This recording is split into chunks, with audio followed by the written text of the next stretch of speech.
I'll tell you a story. It's not quite story time with Vinnie, but just an abbreviated version. I have a writerly friend of mine, who doesn't usually waste his time in what they used to call about us. They used to call our department the toy department. Oh, they're over there talking about sports and the sport ball over there. They're over there doing their things. So he's one of these scholarly, very serious authors. Yes. Yeah, very serious authors. So he asked me one day. He said, "All right, so who's the best player in NBA history?" I said, "Oh, here we go. I know where this is going. You trying to be provocative? Are you trying to get me into some MJ versus LeBron debate? I just don't have the tolerance for it. I don't feel like doing it." I said, "Okay, Jordan, Michael Jordan. Okay, I'll play along." He goes, "No, it's LeBron James," and he wasn't even trying to argue. His point was, and I thought about him a couple of days ago, and that's why I put it in the feed. His point was, you're so used to LeBron.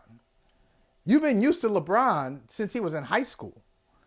And he has had that crown. The crown, he was crowned as a 15 or 16-year-old as the next one. As many people have been.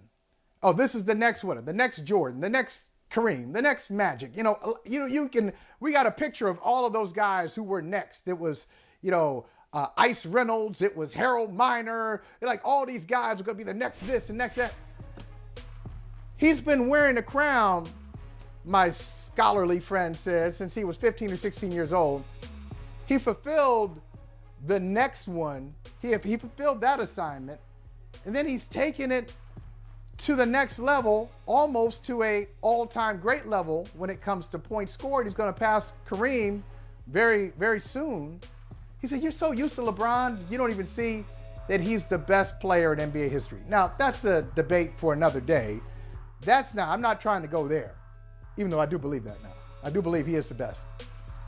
But I was asking myself, as we go over these top 10 lists, Vinny, why have we moved LeBron?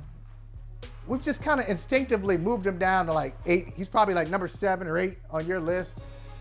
Probably number 7, 8, 9 on my list. A lot of people, when they talk about top 10 players in the NBA, if LeBron is in their top 10, and he's in most top 10s, he's not in the top 5, 6, 7. And I think we're doing that just because. But if you look at the way he's playing, is he not? Is LeBron James not a top 6 player in the NBA still at 38 years old? I feel like my point is, I think we have taken this man for granted. Oh, don't do it. Don't do that. Don't do that. On the court, I think we have. Oh, I think we have. Oh, tell me why I shouldn't do it. Tell me why I'm making a mistake. I'm going into a LeBron trap. What am I doing?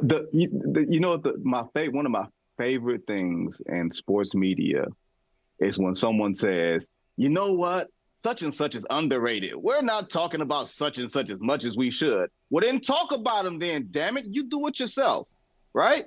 That's where we are. My second favorite thing is, don't take LeBron for granted. Who's taking him for granted? We've talked about the Lakers every day, ad nauseum, since the start of last season. Can LeBron's team get back to the finals? What will the Lakers do? I ain't about the Lakers. Yeah. Oh, so you mean you're not talking about LeBron and the Lakers together? Is that what we're not? I'm saying, but wait. I'm not. The Lakers stink. The Lakers stink. No. This is not what you're going to do. You're not going to divert the conversation. When we talk about the Lakers, we talk about the Lakers in the vein of LeBron's greatness deserves the franchise to do right by him. Is that taking him for granted, or is that noting how good he is, which with the caveat of at his age, you know what I mean? At 37, at 38. Well, wait a minute. Nobody's done this before. How is that taking him for granted? But you're doing. How is that taking him for granted? You're saying at his age, as if that's not a headline all by itself. I've never seen, and you haven't either.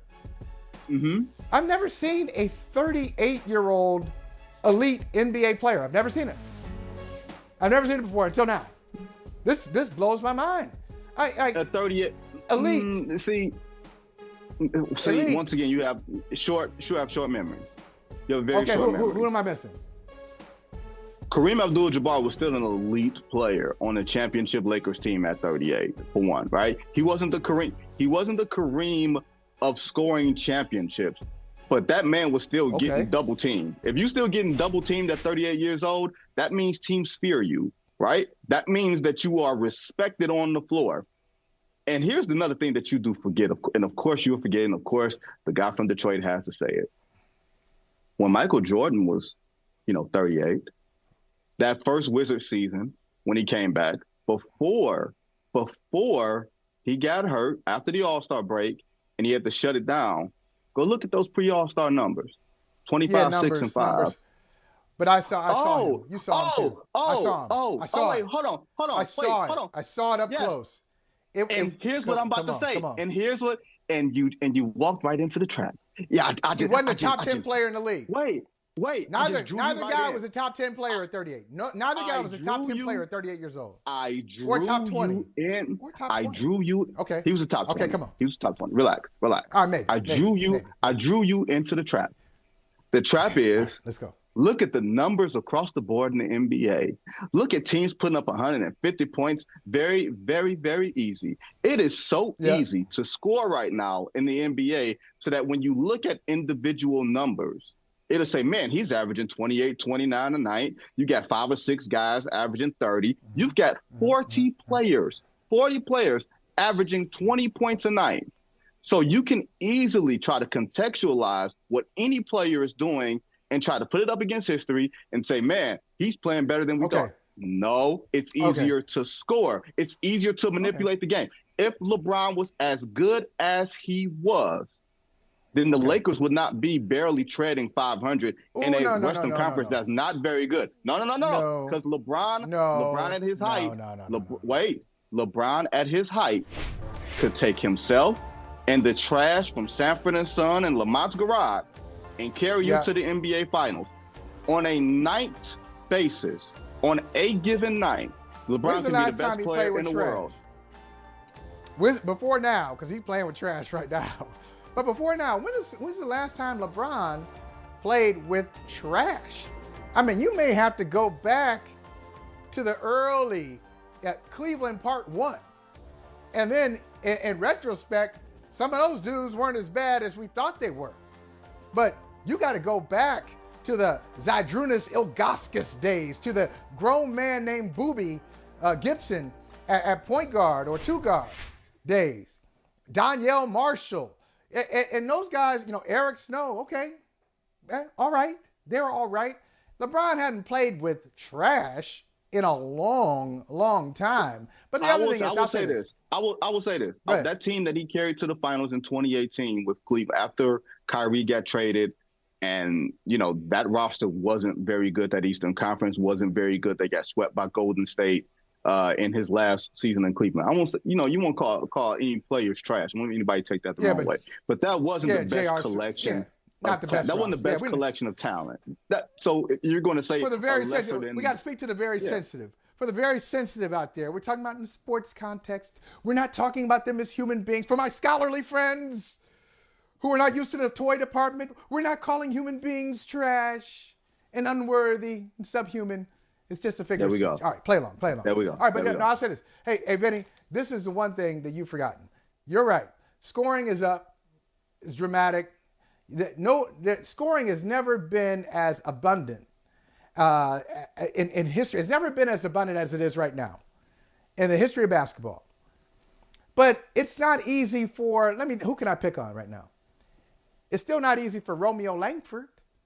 It's still not, if you can't score, you ain't go suddenly, scoring is up, so now that turns a 5-point score into a 12-point score or a 12-point score into a 25-point score. You got to have the ability to do it.